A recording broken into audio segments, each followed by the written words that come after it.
Undertale is a game that barely needs no introduction at all. The hit indie title, made by the one-man instrument army Toby Fox, with the help from a few others, including Temmie, the cute, adorable bastard. Undertale was not just simply another fun title to add to your growing list of Steam games that you kept putting off to play, but a memorable one that stuck with you at the end of its journey. Invoking the spirit of ye olde RPGs of yesteryear, from titles like Earthbound and Super Mario RPG, Undertale incorporated many different elements to create its own experience. Bullet hell combat, witty dialogue, some with the option to flirt, consequence-driven action. There was more to it than just simply leveling up to become a hero. Not to mention putting its story at the forefront with memorable characters both big and small who stuck to our hearts, or at the edge of a knife if the letter G is your favorite in the alphabet. Funny, sad, cathartic, with the exact number of feels needed to hit you right in the kokoro, Undertale was a heartfelt adventure that made a huge impact for such a small game. 2015 was a great year too. Stacked actually, with Undertale standing tall among the other amazing titles, from The Witcher 3, Bloodborne, all the way to Soma and The Phantom Pain. So, despite a decade passing us by with a laundry list of games both big and small, how does Undertale play today?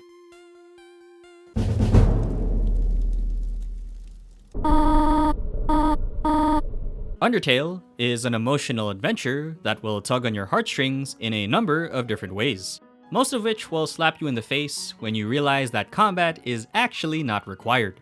Or maybe it is for some of you. Nope, still can't do it. The tale of a quote-unquote fallen human coming to the monster realm, you, the protagonist, are trying to find your way back home, only to realize that there exists a wide array of monsters with colorful personalities who will bar your path every step of the way, and may or may not give you a reason to stay. What follows is your adventure underground, you could say an Undertale, where you end up trying to find your emotional connection to the monster realm and your destination home. And that's really what continues to make Undertale's story very endearing today. For a narrative that you could easily finish in just a few short hours, depending on how motivated you are for the endings, Undertale houses a very deep and heartfelt story that's attributed by its colorful cast. From Toriel and being the actual goat of a mom, admit it, you use the flirt. Yeah, boy. Undyne and her hilarious tsundere tendencies, This right here is my favorite thing ever. or Asgore with his super serious shikatanai attitude,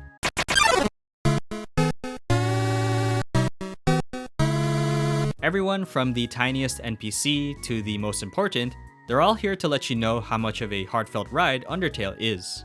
Every dialogue well placed and carefully spread out to ensure that each step of the journey is an unforgettable one. A cast that you won't find anywhere else with a similar emotional caliber. But besides the thoughtful character writing, what continues to make this game even more unique is its meta-narrative. As far as I can tell, and in terms of having a good and interesting story, Undertale is still one of the few games to actually have some retention of past gameplay knowledge even if you decide to restart your run. It's an interesting narrative style because it's as if the game is taking notice that you are trying to change parts of the story when in fact it will literally call you out across certain points. They'll even remind you of your actions if you try to do a pacifist route after a genocide one. This has actually been the reason I've never done a genocide run myself, because it feels like I'm committing the ultimate sin in deciding to end the lives of the characters that I've come to love. Sure, I'm missing out on some tough as nails boss fights and Megalovania. Damn it, that's a pretty good reason. But hey, at least Sans has never told me to go burn in hell. The guilt would be too much, and I've already gone through one other game whose military story already makes me feel bad enough as it is. I can't even think of any other type of game that has a sort of similar fourth wall narrative progression.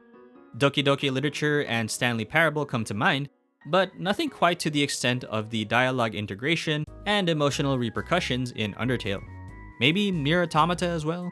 But regardless, that's the strength of Undertale's premise, and how meaningful these characters are in creating a majestically fun world.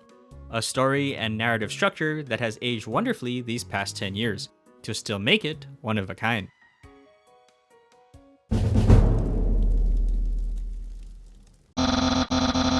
Undertale's gameplay is very straightforward, with a lot of similar systems you'll find in classical games. You have your basic 2D movement in the overworld, you can equip items to give you better attack and defenses, use items in combat to regain health, as well as having multiple options to consider how combat should be carried out. Nothing too out of the ordinary, and very much the homage to games like Earthbound. In fact, the adventuring loop of Undertale is extremely simple to play. You move around the world talking to NPCs, going from place to place, usually left or right, while occasionally having to combat a random enemy encounter and the boss for that region.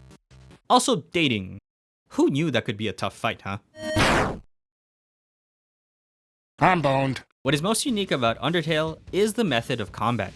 Making attacks as the protagonist is easy, wherein you simply need to time it so that the bar is at the most center in order to do the most damage.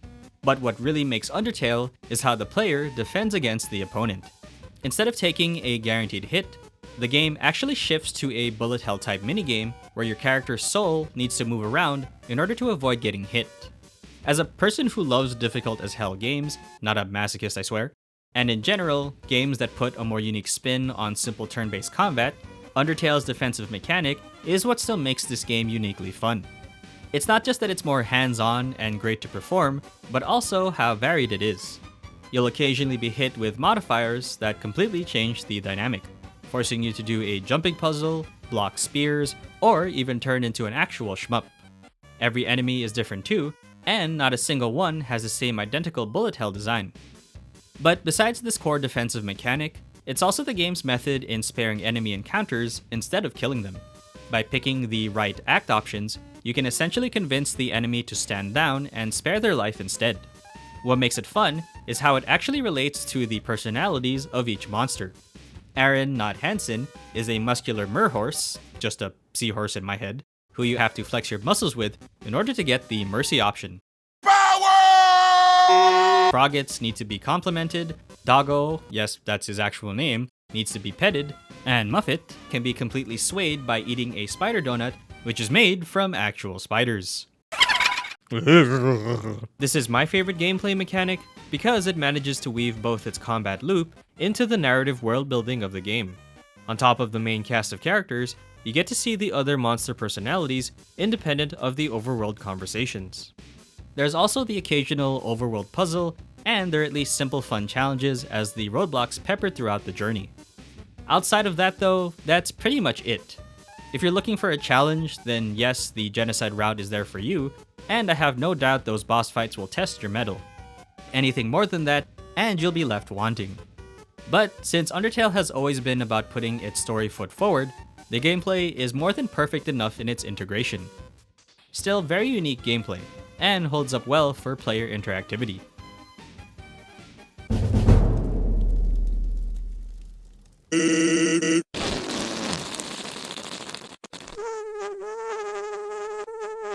Visually, Undertale wears its retro-inspired aesthetic on its sleeve pretty obviously. Kind of in between the 16 and 32-bit era, but with a bit more modern visual fidelity thanks to its game maker engine.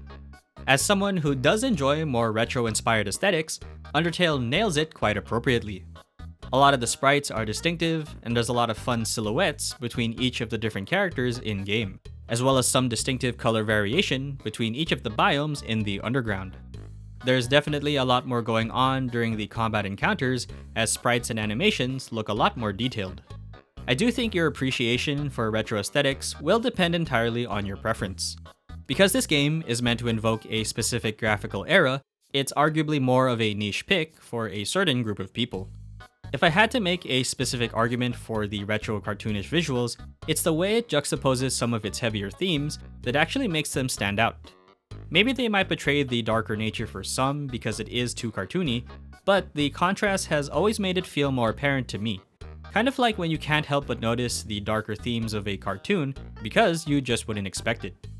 Definitely not for everyone, that's for sure, but as someone who does enjoy a bit of the old retro inspiration, I absolutely love it. But I will say that it's also thanks to its soundscape that it's made even better.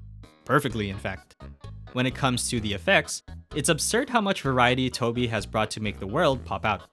There is the usual effects of Foley to bring to light various aspects of the game, like the physical movement of the world, the chimes of the menu, and by far the most important, the sound effects for each character.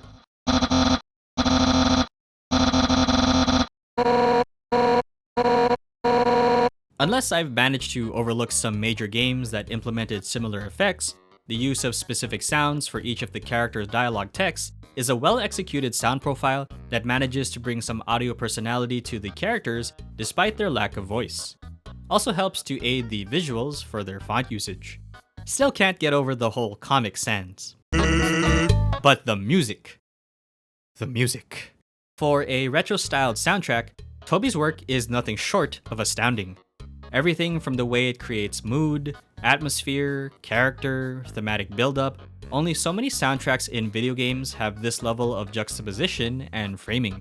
From the beginning of the game to its final conclusions, wherever that may be for you, when you hear Undertale, you know for sure it's Undertale.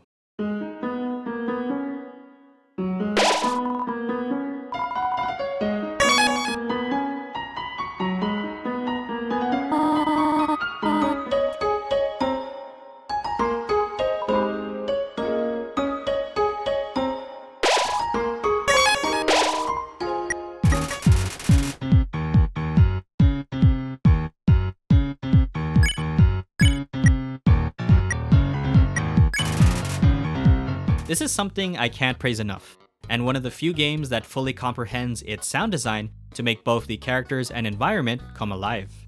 It's not just that it's used to create ambience and mood for certain scenes, but used to put detail into even the tiniest aspect. It's a soundscape that has a place and purpose for where it needs to be heard to elicit an emotional response. A soundtrack that will honestly stand the test of time. But an amazing retro-inspired presentation overall. One that I think will carry Undertale's identity for many more years to come.